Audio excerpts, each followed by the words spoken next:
जब तरदा बत्ती हमला लगा देंगे और जिता के बेचेंगे।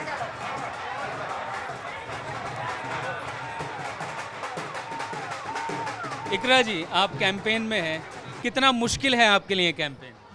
मुश्किल नहीं है, बहुत अच्छा लग रहा है सबके बीच में जाके और अच्छा रिस्पांस हमें मिल रहा है, तो कुछ मुश्किल नहीं लग रहा है। बहुत अच्छा सपोर्ट है, रिस्पांस है, इट्स मुश्किल नहीं है। देश में इस समय जो हिंदुत्व की राजनीति हो रही है, जब जय श्री राम का नारा चलता है तो जिन मुद्दों की आप बात कर रही थी, आप बिजली की, स्थानीय मुद्दों की बात कर रही थी, वो कहीं ना कहीं दब जाते हैं। उसका मुकाबला आप कैसे करेंगे?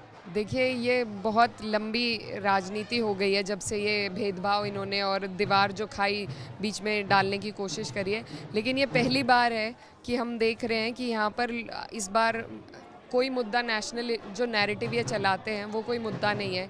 इस बार मुद्दा अगर है तो वो लोकल इश्यूज़ है, जो लोकल जनप्रतिनिधि है उनके बीच में कंपटीशन है और जो लोकल मुद्दे हैं यहाँ के लोगों के, वही मुखर रूप से उभर कर आ रहे हैं। यहाँ पर कोई नेशनल नैरेटिव रिलीजन का हो, जाति का हो, उसका कोई भेदभाव नहीं है। लोगों में नाराज़गी काम को लेकर है और काम करने वाले लोग होने चाहिए, तो वही है, यहाँ और कोई मुद्दा नहीं है। यहाँ राज्य में भी बीजेपी की सरकार है, केंद्र में भी बीजेपी की सरकार है, और जब सरकार होती है तो संसाधन भी ज़्यादा होते हैं। कि आप वाकई में मुकाबला कर पा रही हैं? बिल्कुल कर पा रहे हैं। देखिए, हमारा जो ज़िला है, यहाँ पहले भी भाजपा को हराया था। 3 सीट है हमारे ज़िले में, तीनों में भाजपा हारी थी और यही मूड है हमारे ज़िले का। ये बहुत क्रांतिकारी लोग हैं और तो हमें पूरी उम्मीद है कि संसाधनों से फ़र्क नहीं पड़ता। यहाँ पर लोगों को चाहिए कि उनके बीच में रहें लोग, जो भी जनप्रतिनिधि है उनके बीच में रहे, उनके दुख सुख में रहे, उनकी समस्या सुन सके।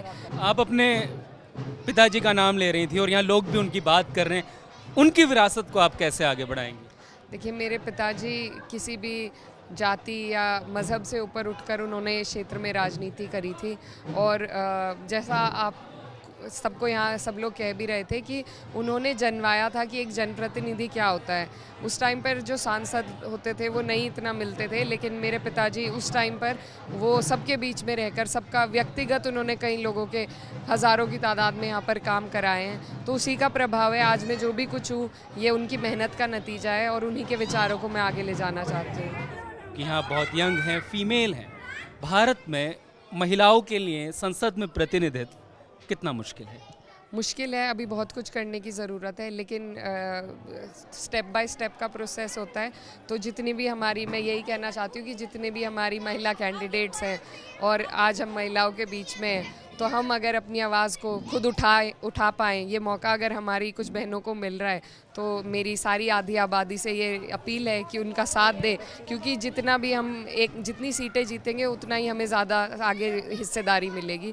तो ये कोशिश है, अभी बहुत कुछ करने की ज़रूरत है। जनप्रतिनिधि जब लोगों के बीच में जाता है तो उससे प्यार भी मिलता है और कई बार गुस्सा भी लोगों का झेलना पड़ता है। कोई भावनात्मक पल इस चुनावी यात्रा में अभी तक आपके साथ आया है जो आपके जहन में बस गया?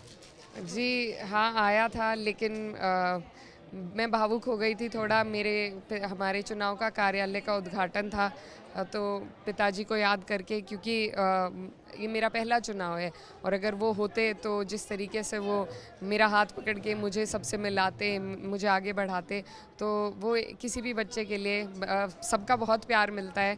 मैं बहुत आई एम वेरी फॉर्चुनेट, लेकिन एक बाप की कमी को कोई पूरा नहीं कर सकता, तो वो कभी कभी महसूस होता है। लेकिन मुझे बहुत अच्छा लगता है, क्योंकि जितना मैंने उनके साथ रहकर नहीं सीखा, उतना मैं उनसे ज़्यादा उनके किस्से सुनकर लोगों के बीच में जाकर मुझे सीखने को मिलते हैं उन्हीं के कार्यशैली के बारे में। तो बहुत भरपूर प्यार मिल रहा है, समर्थन मिल रहा है। बस उम्मीद है कि हमारी सीट निकले। कोई एक चीज़ जो आप इस क्षेत्र के लिए करना चाहेंगी सांसद के रूप में? जी, बहुत सारी चीज़ें हमारे क्षेत्र के विकास के कई मुद्दे हैं, वो हैं, लेकिन मैं पर्सनली, मेरे जो दिलचस्पी है, मैं महिलाओं के लिए उच्च शिक्षा के केंद्र में काम करना चाहूँगी, क्योंकि यहाँ पर समस्या है। जैसा मैं अपने भाषण में भी कह रही थी, हमारा ज़िला नया है, यहाँ मुजफ्फरनगर से टूटकर ये नया ज़िला बना है, तो सारी जो संस्थाएं थी सरकारी वो मुजफ्फरनगर में रह गई थी। तो यहाँ पर हमारी जो बहनें हैं उन्हें बड़ी दिक्कत है उच्च शिक्षा के लिए, उन्हें या तो मुजफ्फरनगर, मेरठ, सहारनपुर जाना पड़ता है। तो प्रयास ये रहेगा, अगर सरकार आ गई तो सरकार के माध्यम से, नहीं तो प्राइवेट इन्वेस्टमेंट्स और तरीके जो होते हैं उनसे हम पूरी कोशिश करेंगे कि उसका कुछ समाधान निकालें। बस मैं आपसे आखिरी सवाल करूँगा। आपका नाम इकरा हसन है, एक धार्मिक एक पहचान भी आपके साथ चलती है। क्या आपको लगता है कि कभी वो आपके राजनीतिक करियर में जिस तरीके का माहौल है, जैसे किनारे कर दिया गया है मुसलमानों को राजनीति में, कभी ये महसूस होता है कि वो एक रुकावट भी है पहचान आपकी? नहीं, देखिए ऐसा नहीं है, क्योंकि मैं अपने एक्सपीरियंस से अगर बताऊंगी, आज हम जाट बहुल्य गांव में खड़े हैं, सब लोग कितना प्यार और मान सम्मान दे रहे हैं, तो ये एक गिव एंड टेक प्रोसेस है। और हमारा जो क्षेत्र रहा है वो मशहूर है इस बात के लिए, क्योंकि 13 में जब मुजफ्फरनगर में दंगे रहे थे तो कैराना तब भी पीसफुल रहा था। यहाँ के लोगों ने लोगों को रिहाइश दी, उनकी मदद करी, लेकिन यहाँ दंगा नहीं भड़का। तो ये वो क्षेत्र है और उस धरती से मैं आती हूँ, तो मैं बहुत शुक्रगुजार हूँ कि मैं यहाँ से आई come from such a place. और मैं यही कहना चाहती हूँ कि मेरे नाम का मतलब इकरा है, पढ़ना उसका मतलब है। तो तालीम जो है वो बहुत ज़रूरी है किन्हीं समाजों को जोड़ने के लिए। तो वही मेरा प्रयास है कि मैं अपनी तालीम अपने व्यवहार में दर्शा सकूं और सबको जोड़ सकूं, भाईचारा बना सकूं।